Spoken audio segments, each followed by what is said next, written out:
सुबह मॉर्निंग हो गए हैं और नाश्ता बना रही हूँ और पराठे रह गए हैं बनाने के लिए सिर्फ। और पता है आज देर में उठी, 6 बजे उठी मैं और मैंने कहा लेट हो गई। वो तो ये है कि रात की सब्जी थी, सब्जी तो बना रखी मैंने, कट करके रख रखी थी, स्कूल के लिए पक जाएगी जब तक बच्चे तैयार होंगे ना। और अभी नाश्ता हुआ इसमें कर रहे हैं रात की सब्जी में। बस मेरे पराठे रह गए हैं, रोटियाँ बन गई हैं, पराठे रह गए हैं बस। तो मैंने कहा चलो ब्लॉग स्टार्ट करते होता है फर्स्ट डे हो नहीं रहता अंदाज में। तो शुक्र मैंने रात को सब्जी काट के रखती तो फिर ज़्यादा देर में एक ही सीधे छोंकनी थी। 2-4 आलू काटे उन्होंने काटे, फिर मेरे साथ आलू और सब्जी छोंक दी। तो बच्चे भी नहीं उठे, आरब तो उठ गया, फ्रेश हो गए, मम्मी को उठाने। अब मैं ही जाऊँगी ना तो मेरे से ही वो उठेंगे, सब काम मुझसे ही स्टार्ट होंगे। इसलिए मैं नाश्ता फिर ये होता है कि जल्दी बना देती हूँ, फिर बच्चों के साथ अपना टाइम देती हूँ।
बच्चे हो गए हैं तैयार और हन्नू को बड़ी टेंशन हो रही है। मेरी क्लास का पता कैसे चलेगा? मैं पहले मैम को पता चलेगा क्या? हाँ मैम को तो पता ही है, आपको मैम बता देंगी बेटा।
सो फ्रेंड्स 11:30 हो गए हैं और चाय बना के ले आई हूँ। जैसा आपने देखा पूजा हो गई है मेरी, तो बस चाय पीती हूँ पहले तसल्ली से। उसके बाद 1-2 काम और हैं वो करने हैं, मतलब वही है कपड़े धुलने के लिए हैं और थोड़ा कपड़े समेटने के लिए हैं। तो बस उसके बाद फिर खाने का बनाने का टाइम हो जाएगा। आपको पता ही है दिन भर ऐसे ही चलता रहता है बस। तो चलो मिलती हूँ बाद में।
फ्रेंड, अब मैं सीधे आपको नेक्स्ट डे मिल रही हूँ। कोई वीडियो मैंने उसके बाद बनाया नहीं। व्रत में ऐसे ही हो जाता है ना, शाम होते होते बहुत थकान हो जाती है।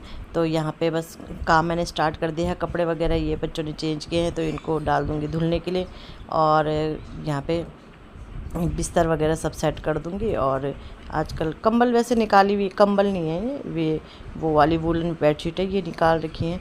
खैर मन तो होता नहीं है निकालने का, बट फिर भी ये रहता है कि सुबह के टाइम बाय द वे ठंडा लग गया।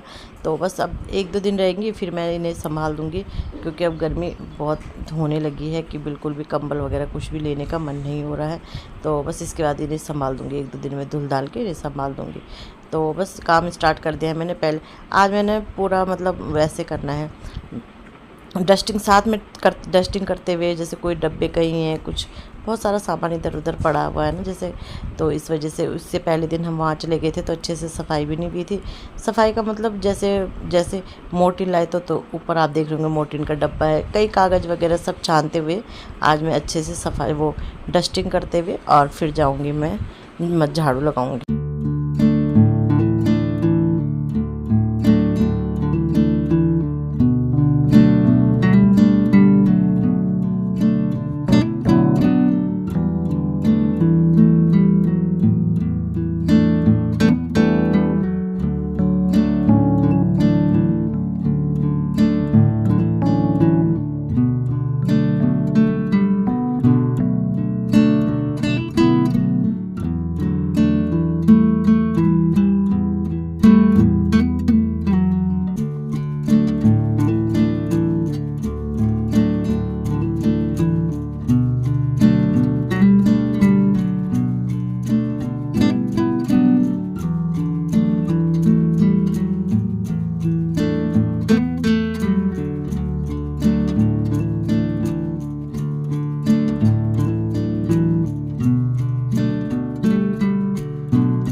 फिर आ गई थी मैं बाहर कमरे में, तो बाहर कमरे में भी मैंने सब चीज़ सेट कर दिया था, और अब लगा लेती हूँ झाड़ू।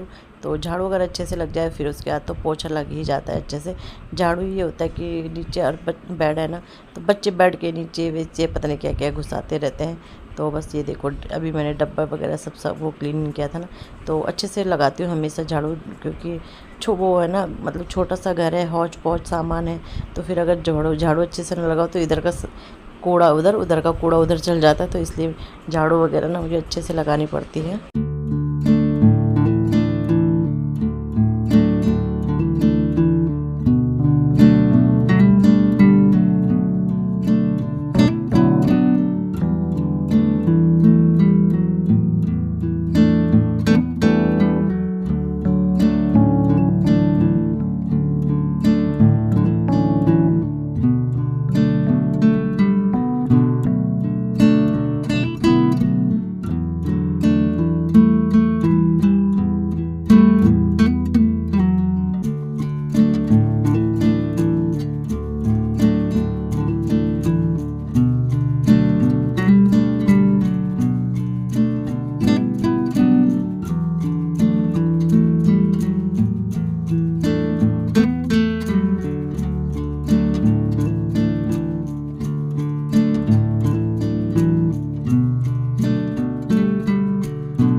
फिर मैंने सोचा कि पोछा लगा ही रही हूँ तो पोछा लगाने से पहले एक बार फ्रिज को भी अच्छे से थोड़ा साफ़ कर देती हूँ। वैसे तो साफ़ है, बट वो ये होता है ना, जैसे कुछ बच्चे निकाले तो गिर जाता है, या हस्बैंड ही दूध निकाले तो पतीली से दूध टपक जाए, ऐसा वैसे। तो मैंने कहा चलो इसे साफ़ करते हुए चलती हूँ। और इसके बाद ये मतलब अब कमरे की भी डस्टिंग कर दूँगी इसी गीले कपड़े से। और कभी कभी होता है ना कि कपड़े से साफ़ कर लो, कभी होता है कि कॉलिन से साफ़ कर लो, तो वो ये कभी ऐसा होता है सूखे धूली होती है तो धूल से ऐसे ही साफ़ कर लो सूखे कपड़े से। तो बस ऐसे ही डस्टिंग करते हुए जाऊँगी और फिर उसके बाद मैं लगा लूँगी पोछा।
तो यहाँ पे बच्चों के शूज़ वगैरह भी मैंने धुले थे ना, तो मैंने कहा अभी इन्हें संभाल देती हूँ, क्योंकि अब टाइम आ गया है गर्मी का। तो फिर गर्मी में सैंडल यूज़ होती है, तो शूज़ धुल गए थे तो मैंने कहा चलो इन्हें बॉक्स के अंदर रख दो, तो फिर ये कि बिल्कुल साफ़ रहते हैं। और मैं जैसे शूज़ रैक में अंदर रखती हूँ तो बॉक्स के ही अंदर रखती हूँ शूज़ ना, ऐसे नहीं रखती कि एक के ऊपर एक चढ़ा के, नहीं, मैं डब्बे के अंदर डब्बा, डब्बे के ऊपर डब्बा, डब्बे के ऊपर डब्बा, ऐसे करके रखती हूँ। शूज़ ज़्यादा नहीं है, शूज़ सैंडल ज़्यादा नहीं है, लेकिन डब्बे रहते हैं तो फिर ज़्यादा लगते हैं।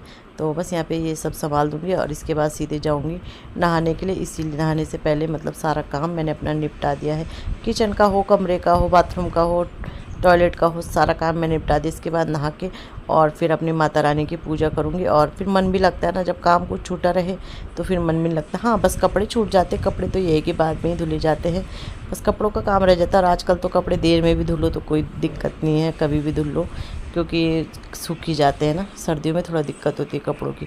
तो बस शूज़ वगैरह मैंने रख दिए हैं संभाल के, और अब इसके बाद नहाते हैं और अपनी पूजा अर्चना करते हैं।